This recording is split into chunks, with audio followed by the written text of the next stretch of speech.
নমস্কার, আপনারা দেখছেন বঙ্গবার্তা, সবার কাছে সবার কথা।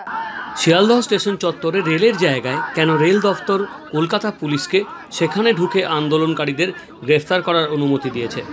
শিয়ালদহ স্টেশনে পৌঁছে ডিভিশনাল ম্যানেজারকে এ বিষয়ে জানতে চাইলেন বিরোধী দলনেতা শুভেন্দু অধিকারী।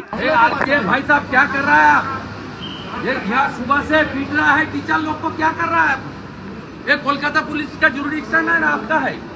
शिक्षकদের উপর হামলা, শিক্ষকদের উপর হামলা। তবে ডিআরএম তাকে জানিয়েছেন কেন রেলের জায়গায় রেল পুলিশকে না জানিয়ে কলকাতা পুলিশ ঢুকেছে সে ব্যাপারে কারণ জানতে চাইছেন তিনি। Bureau report, Bangabarta.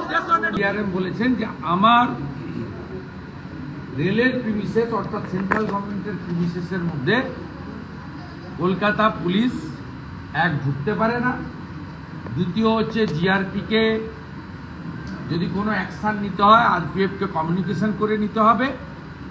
তিনি কাগজপত্র সার্চিং করে দেখে নিয়েছেন, নো কমিউনিকেশন।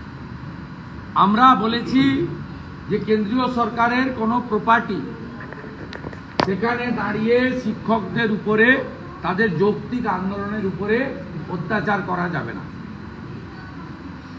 আমি ওনার কাছে বলেছি আপনি রিপোর্ট আনান, কলকাতা পুলিশ মানে মমতা পুলিশ, মনোজ বর্মার পুলিশ, তার বিরুদ্ধে ব্যবস্থা নিন। এবং আমরা দেখতে চাই আপনার মিডিয়া সেল থেকে, পিআরও থেকে অ্যাকশন টেকেন রিপোর্ট পাবলিকের কাছে এসেছে।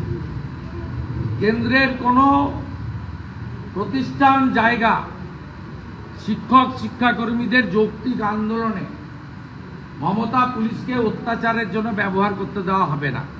Bureau report, Bangabarta.